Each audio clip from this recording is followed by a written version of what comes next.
Welcome back to the Communication Mastery Podcast with me, Mark Burlinson. In this season in 2026, we're going to spend some time looking back and replaying some of the episodes that some of you have asked about in your comments. And in between those, I'm going to be back with little snippets each week of helpful information that you can put into practice in your business, in your life, to help you grow your communication mastery. This week, I want to pick up on some aspects of what we talked about last week with true self awareness and look at how to become myself more fully. In other words, how to fully express the way I'm wired, the strengths I bring to the table, the areas where I need to grow, all of those things, the full benefit of who I am. How do I bring that to the settings that I'm in? Because I say this again and again, but it's worth repeating again.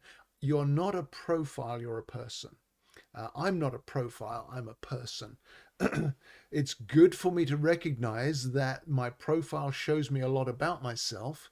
It can highlight my strengths. It can also alert me to my weaknesses and any potential pitfalls in the way that I'm wired, in order that I can then take steps to address any weaknesses as well as offer the strengths that I have.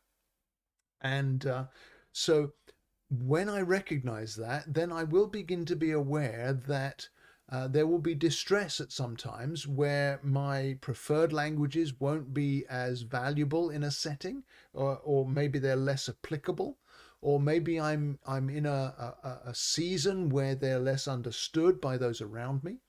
And if that distress isn't recognized, that will hinder my communication, it'll hinder my effectiveness. But once I recognize it, then I can begin to take steps to address that and to work around it if you need to, in order that I can maintain a sense of healthy communication, even in less than ideal situations. Um, those people around me, whether it's my team at work or my friend circle out of work, they're going to have those dynamics going on as well. They're going to have areas where their strengths are coming through and are welcomed and are recognized and are valued. But they'll also have areas where they're bumping up against something they don't understand as well, or they're not as comfortable with, or where their own languages go into distress because they're not necessarily as valued.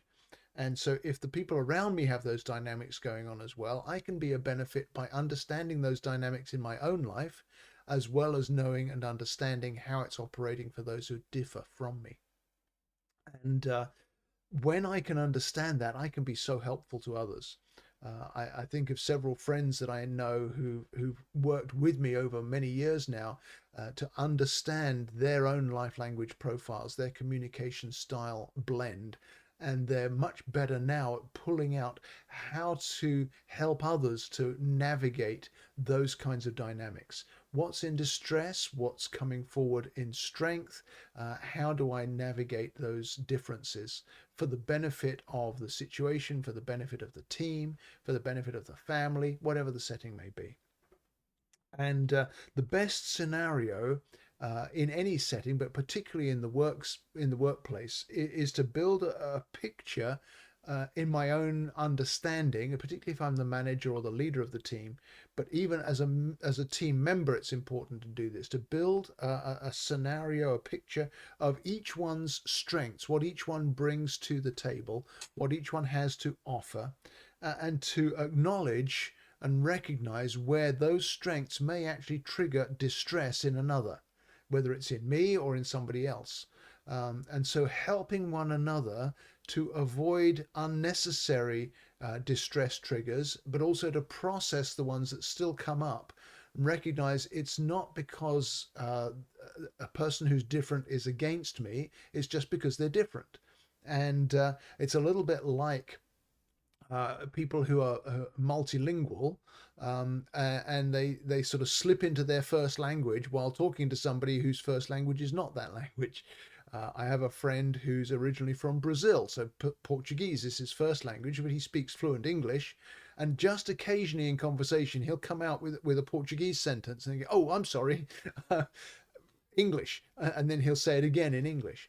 that kind of approach to recognizing where somebody needs something from me in a different way than is natural for me or is easy for me helps us to build community, helps us to build team, and it's always a benefit in the workplace, especially so that we can adapt to one another.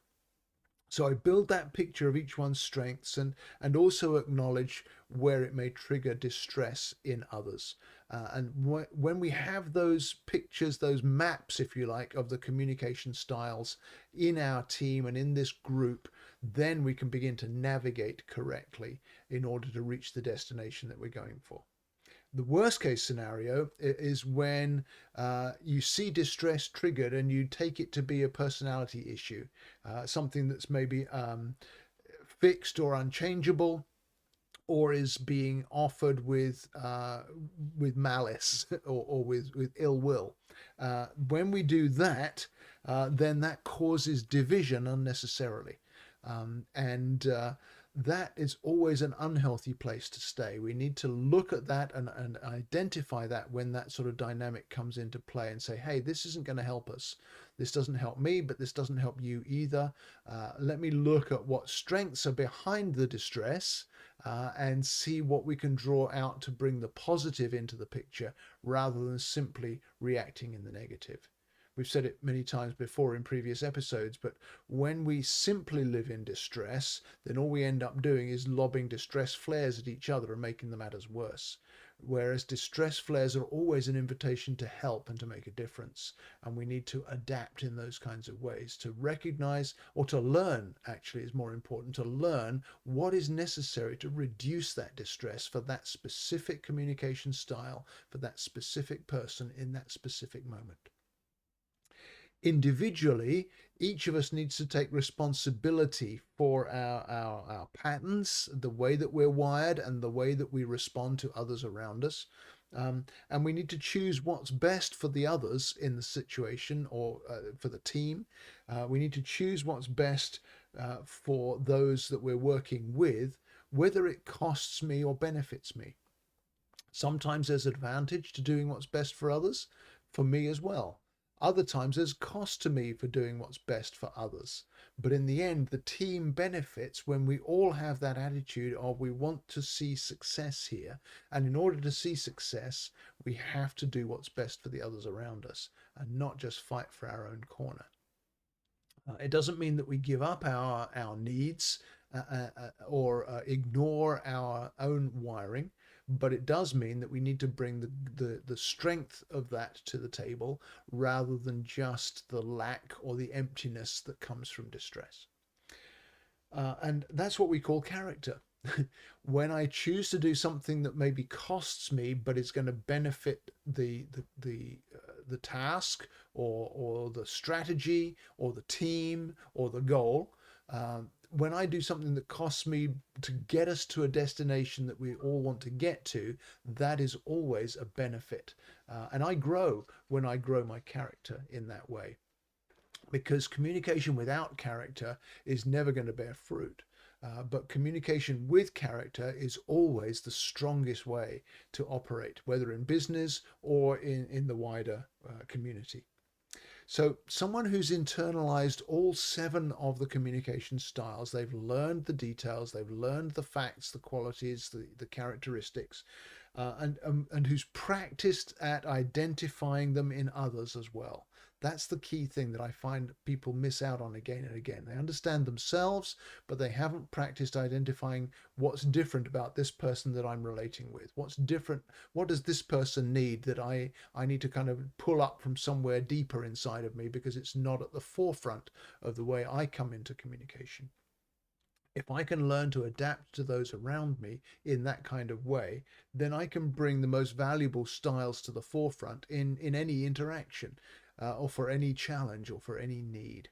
And the specifics of that situation will benefit when I do that. And so becoming myself more fully is a key part of communication mastery, to recognize my distress, but also to understand my strengths and to apply both of those understandings to adaptability within the group or within the team or within the the challenge or the crisis even that we're in. Um, I'd like to finish with this, but let me just say that when there is maybe an unplanned or an unseen crisis arises, something comes around the corner, a curveball, something out of left field, that will often give us insight into where we need to grow our communication mastery, because something comes out of us when we're under pressure that shows us something about ourselves. Now, what comes out initially may not be pretty, but if I can learn from it, then that's a great benefit. And so, using the crunch moments of life, because we all have them, don't we? Using those crisis moments to as it were, to pressure test my self-awareness and my understanding of my full self, the weaknesses and the strengths, how I'm wired and how it all fits together, how I'm then applying that to other people, and whether I'm getting better at applying those insights to a specific setting. It comes out most clearly in those crunch times when the pressure's on and what's really underneath comes to the surface. And so remember to exercise apology and asking for forgiveness where what came out wasn't that beautiful, but at the same time also learn from those times so that next time you run into something similar, the good can come out and not just the bad. The only times I've felt like I've failed with clients have been where I've not been able to help them to do that, where they've not been able to let go of offense or hurt in a way that causes them to always respond in distress to each other. And until we're willing to let go of those sorts of painful moments for the sake of the team and for the sake of our own health, if we hold on to it, it's going to become toxic for our communication. And nobody wants that.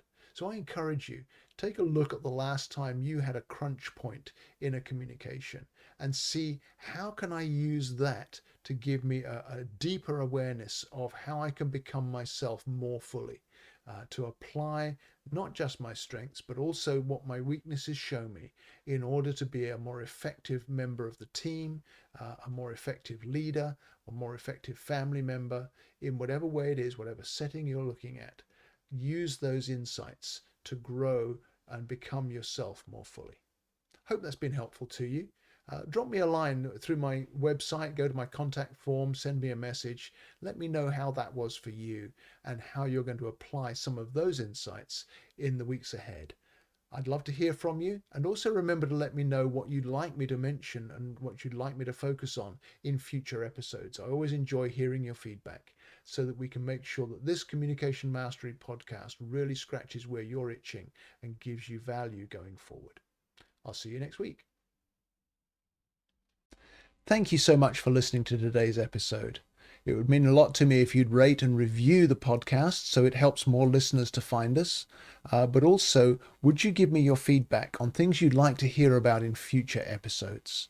And remember to share the episode with a friend if you see something that would benefit them as well. You can reach me with feedback through my website at markburlinson.com. Just click on the contact button and send me a message. I respond to everyone personally, and I really want to hear from you.